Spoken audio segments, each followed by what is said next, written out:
Okay, you want to hand me the spatula and then put the lids on your other two? Yeah. All right. So one of those is yours and one of those is brother's for tonight, right? This one's mine. That one's yours? Why? Because it has more pudding in it? Yeah. Uh-huh, I see. All right, so the next step with this instant pudding is to put it in the refrigerator because it'll solidify a little bit more once it's in the fridge. And next, we're going to show you how to make the old-fashioned, I guess, kind of pudding mix, which is cook and serve pudding. All right, so. Okay, so you just saw how to make instant pudding pretty quick. You put 2 cups of cold milk with the pudding packet, mix it for 2 minutes, and it's ready to go. This is cook and serve pudding. So this is how that first type of an instant pudding mix would have been made back in 1918. So what we have to do is we have to heat our milk up. Then we add our pudding mix. This is butterscotch.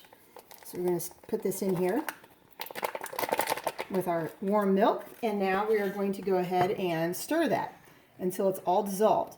And we're going to need to add a little bit more heat because we have to bring this up to a point where it's boiling. Now, I know a lot of you in food science class, you've helped make some of the jams and jellies that we've made before. I know my 8th period class made a lot of strawberry jam right before we went on break.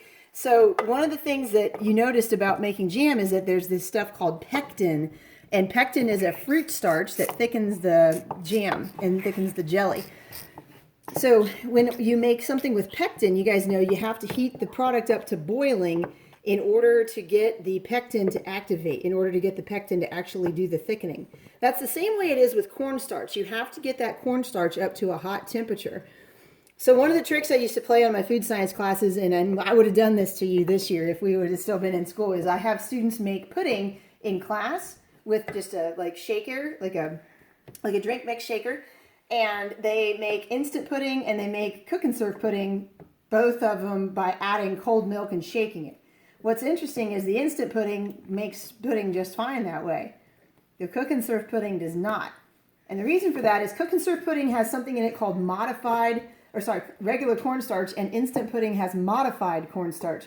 And the difference between those is regular cornstarch is just cornstarch. It's the same stuff you'd get if you opened up a jar of Argo cornstarch. You have to heat this in order to make it do something.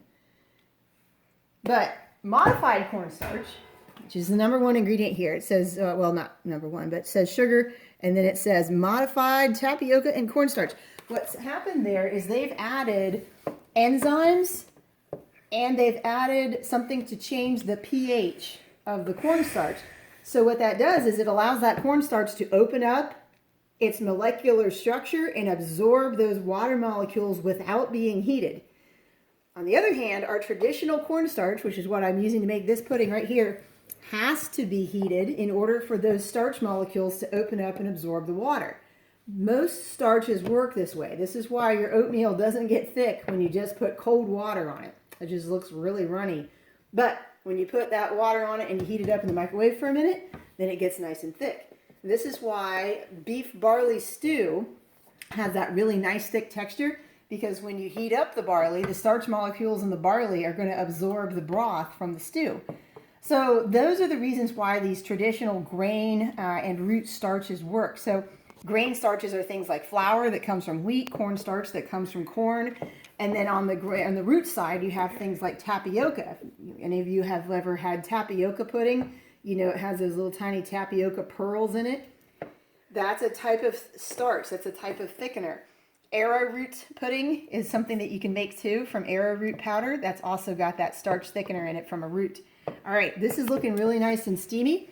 So it's ready to come off. What I'm going to do is bring it over here and fill up my cute little cups. These are yogurt cups. I went and got a type of yogurt from a grocery store up in Columbus that puts their yogurt in these really cute little ceramic cups.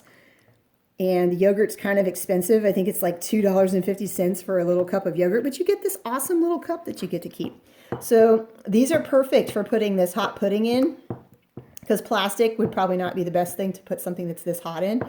So these are going to look super cute in my little pudding cup. So I'm going to fill these up, and it will take a while for these to set in the refrigerator. I'd say they'll probably be set, I don't know, like probably in about 3 hours, 2 or 3 hours once they cool down. And what's interesting is on the top of these, there will probably be like almost like a little skin, a little layer where the pudding is thicker.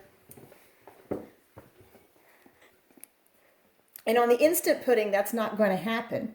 We will also probably notice that this cook and serve pudding will reach a thicker consistency, like it'll be a thicker pudding than the instant pudding because of the fact that the cornstarch was heated. It's going to get to a thicker consistency, or a thicker, what we would call viscosity. Viscosity is the resistance to flow, and we can sometimes measure how strong a starch is by its viscosity. Well, I didn't get very much in that last one, did I?